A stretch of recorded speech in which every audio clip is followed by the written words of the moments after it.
थाना कोतवाली देहात की पुलिस द्वारा हत्या की घटना का खुलासा करते हुए एक हत्यारोपी अभियुक्त को किया गया गिरफ्तार। आपको बता दें कि थाना कोतवाली देहात पुलिस द्वारा हत्या की घटना का खुलासा करते हुए एक हत्यारोपी अभियुक्त को गिरफ्तार किया गया, जिसके कब्जे से व निशानदेही पर मृतक के ई रिक्शा की बैटरी, मृतक के कपड़े, मृतक का आधार कार्ड व बैंक की पासबुक बरामद की गई। पुलिस लाइन स्थित सभागार में आयोजित प्रेस वार्ता में सहारनपुर के एसपी सिटी अभिमन्यु मांगलिक ने बताया कि वरिष्ठ पुलिस अधीक्षक सहारनपुर द्वारा घटना का संज्ञान लेकर हत्या के खुलासे व अभियुक्त की गिरफ्तारी हेतु आदेश निर्देश दिए गए हैं। आदेश के अनुपालन में पुलिस अधीक्षक नगर एवं क्षेत्र अधिकारी नगर द्वितीय के निकट पर्यवेक्षण में प्रभारी निरीक्षक चंद्रसेन सैनी के कुशल नेतृत्व में 29/8/2024 को मुखबिर की सूचना पर थाना कोतवाली देहात पुलिस द्वारा मुकदमा उपरोक्त में हत्या की घटना का खुलासा करते हुए एक हत्यारोपी अभियुक्त साजेब पुत्र सुलेमान निवासी ग्राम रसूलपुर थाना कोतवाली देहात जनपद सहारनपुर को मठ के आगे धमला नदी के पुलिया के पास से गिरफ्तार किया गया। अभियुक्त के कब्जे से निशानदेही से मृतक अब्दुल हमीद के ई रिक्शा की बैटरी, मृतक के गर्म कपड़े, मृतक का आधार कार्ड और बैंक की पासबुक बरामद की गई। अभियुक्त ने बताया कि घटना में शामिल उसका एक अन्य साथी सुहेल पुत्र नूर मोहम्मद निवासी रमजानपुरा थाना कोतवाली देहात जिला सहारनपुर पूर्व से अन्य मामले में जिला कारागार सहारनपुर में निरुद्ध है, जिसके विरुद्ध आवश्यक कार्रवाई अमल में लाई जा रही है। सहारनपुर से अब्दुल रहमान की खास रिपोर्ट। जी हाँ, एसएसपी सहारनपुर सर द्वारा जो एक अभियान चलाया जा रहा है, जिसमें जो पुराने ब्लाइंड मर्डर केसेस हैं उस पर हमने दोबारा से जब टीम लगा के सर्वेलेंस के माध्यम से और हमारे मैनुअल इंटेलिजेंस के माध्यम से काम करना स्टार्ट किया, तो उसमें कोतवाली देहात को सफलता मिली है। ये जो फ्लो ऑफ इवेंट इस तरह रहा है कि इसमें जो अब्दुल हमीद मृतक है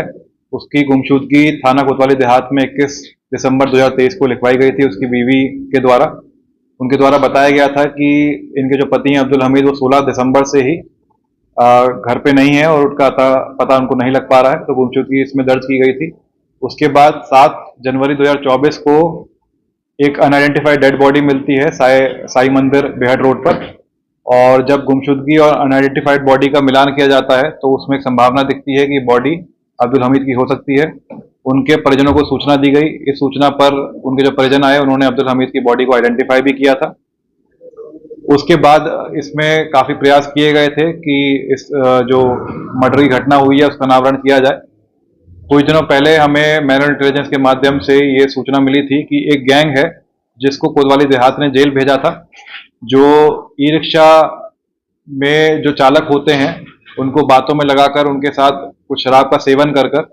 उनको कुछ नशीला पदार्थ पिलाकर उनका ई रिक्शा वहां से चोरी करते हैं, उसकी बैटरी वहां से निकालते हैं और जो ई रिक्शा है उनका किसी लावारिस स्थिति में आके खड़ा कर देते हैं और बैटरी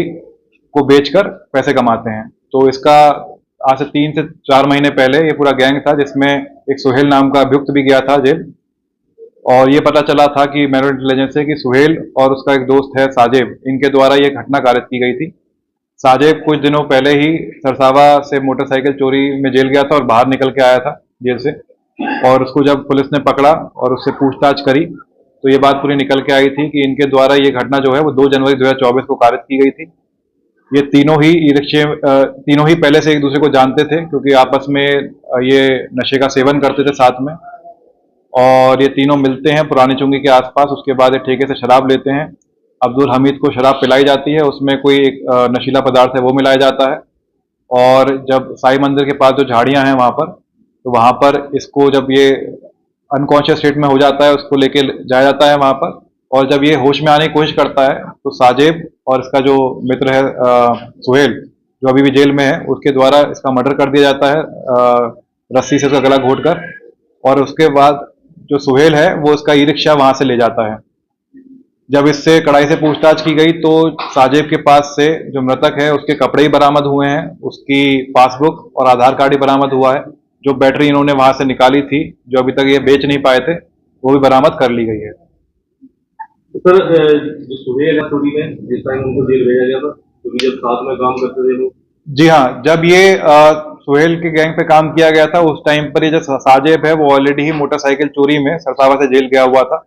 तो ये जब हमने पूछताछ करी थी उस गैंग से तो ये बात प्रकाश में नहीं आ पाई थी कि साजेब भी इनके साथ काम करता है, लेकिन जब हमने मैनुअल इंटेलिजेंस से और इनकी सीडीआर लोकेशन जब हमने कंफर्म करी तब जाके पता चला कि साथ में भी ये काम करते थे। और उनके द्वारा साथ में घटना कार्य भी की जा सकती है। इसमें जो सुहेल है उसका पुलिस कस्टडी रिमांड बनवाया जाएगा, उससे इस मुकदमे में पूछताछ की जाएगी और जो भी इसमें बरामदगी होनी है, ई रिक्शा की और संबंधित बरामदगी होनी है,